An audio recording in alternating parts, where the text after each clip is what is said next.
आज हम बात करेंगे नाकामी की, फेलियर की, लेकिन शायद उस तरह से नहीं जिस तरह से हम हमेशा सोचते आए हैं। हम ये समझने वाले हैं कि जिसे हम अक्सर रास्ते का अंत मान लेते हैं, वो असल में कामयाबी की कहानी का सबसे ज़रूरी मोड़ कैसे हो सकता है। तो चलिए शुरू करते हैं।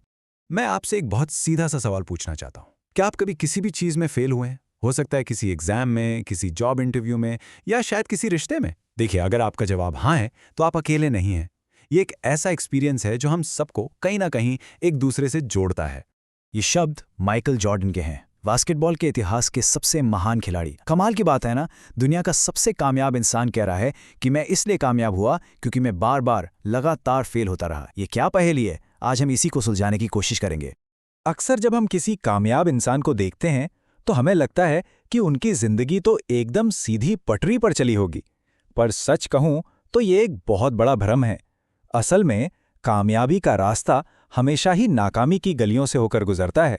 ये सोचना कि सफलता आसानी से मिल जाती है, सबसे बड़ी गलतफहमी है। माइकल जॉर्डन की ही बात को आगे बढ़ाते हैं। क्या आप सोच सकते हैं कि उन्हें अपनी हाई स्कूल की बास्केटबॉल टीम से निकाल दिया गया था? जी हाँ, वही इंसान जिसने बास्केटबॉल की दुनिया ही बदल दी, उसे कभी कहा गया था कि तुम टीम में खेलने लायक ही नहीं हो। ये साफ दिखाता है कि शुरुआत बिल्कुल भी आसान नहीं थी। और सुनिए, जॉर्डन की कहानी कोई अकेली कहानी नहीं है। असल में तो ये एक पैटर्न है जो हमें बार बार देखने को मिलता है।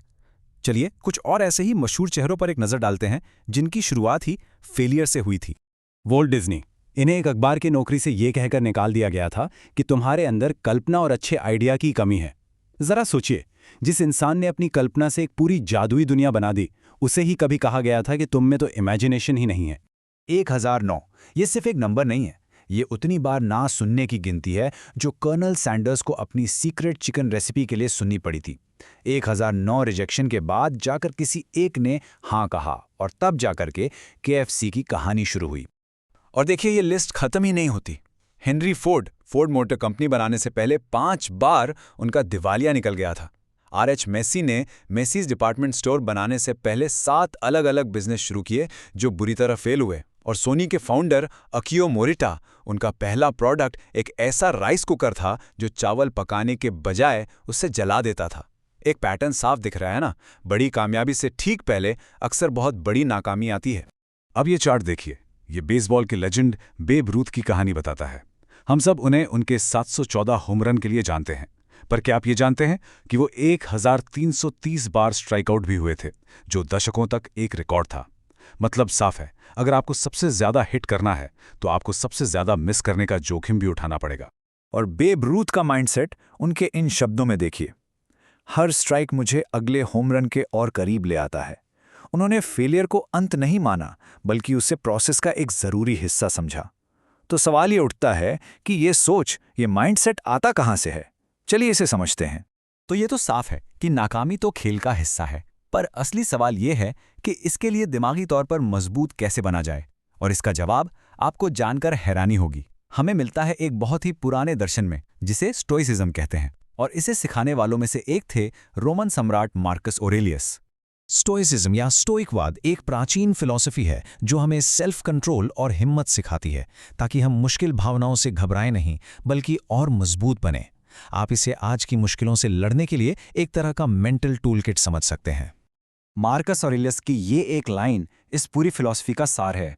तुम्हारी शक्ति तुम्हारे मन पर है, बाहर की घटनाओं पर नहीं।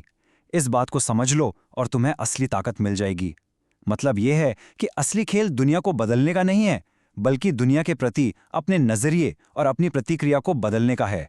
स्टोइक फिलॉसफी का सबसे प्रैक्टिकल टूल है डाइकोटमी ऑफ कंट्रोल, यानी नियंत्रण का बंटवारा। ये बहुत सिंपल है। पहला कदम, पहचानिए कि क्या आपके कंट्रोल से बाहर है, जैसे दूसरे लोग क्या सोचेंगे या आपको रिजेक्शन मिलेगा या नहीं। दूसरा कदम, उसे स्वीकार कर लीजिए, उससे लड़ना बंद कर दीजिए। तीसरा कदम, अब पहचानिए कि क्या पूरी तरह आपके कंट्रोल में है, जैसे आपकी मेहनत, आपकी सोच, आपका अगला एक्शन। और चौथा और सबसे जरूरी कदम, अपनी सारी की सारी एनर्जी सिर्फ उन्हीं चीजों पर लगाइए जो आपके हाथ में है। चलिए अब इस फिलॉसफी को वापस उन कहानियों से जोड़ते हैं जिनसे हमने बात शुरू की थी। देखते हैं कि ये सिद्धांत असल जिंदगी में काम कैसे करता है। जेके रॉलिंग के बारे में सोचिए, तलाक हो चुका था, वो डिप्रेशन से जूझ रही थी और उनके पास बिल्कुल पैसे नहीं थे। क्या वो अपनी गरीबी को कंट्रोल कर सकती थी? नहीं। क्या वो पब्लिशर्स के रिजेक्शन को कंट्रोल कर सकती थी? बिल्कुल नहीं। पर वो क्या कंट्रोल कर सकती थी? अगला पन्ना लिखना। और उन्होंने अपनी सारी एनर्जी बस उसी एक काम पर लगा दी। और फिर से वॉल्ट डिज्नी को याद करिए। नौकरी से निकाले गए, बिजनेस में दिवालिया हो गए। मार्कस ऑरेलियस ने लिखा था, तुम्हें अपनी जिंदगी एक एक कदम, एक एक एक्शन से बनानी होगी। डिज्नी ने बिल्कुल यही किया। वो पिछली नाकामी के बारे में सोचने के बजाय हर रोज बस अगला कदम उठाते रहे और कुछ नया बनाते रहे। तो हमने मशहूर लोगों की नाकामी की कहानियों से लेकर एक प्राचीन फिलॉसफी तक का सफर तय किया है। अब इन सब सीखों को एक साथ जोड़ते हैं और देखते हैं कि आप इन्हें अपनी जिंदगी में कैसे इस्तेमाल कर सकते हैं। तो ये रही आपकी कामयाबी की टूल किट। पहला, फेलियर को देखने का अपना नज़रिया बदलिए। ये कोई फुल स्टॉप नहीं है, ये बस डेटा है, एक फीडबैक है। दूसरा, अपना मकसद ढूंढिए, अपना क्यों।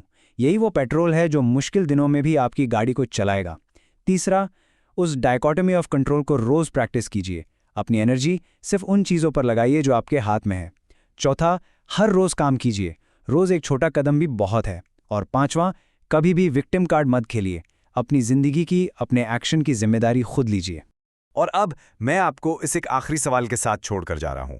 ये सब जानने के बाद अब आप अपनी नाकामी को कामयाबी की सीढ़ी कैसे बनाएंगे, इस पर जरूर सोचिएगा, क्योंकि असली बदलाव हमेशा आपकी सोच से ही शुरू होता है। हमारे साथ जुड़ने के लिए शुक्रिया।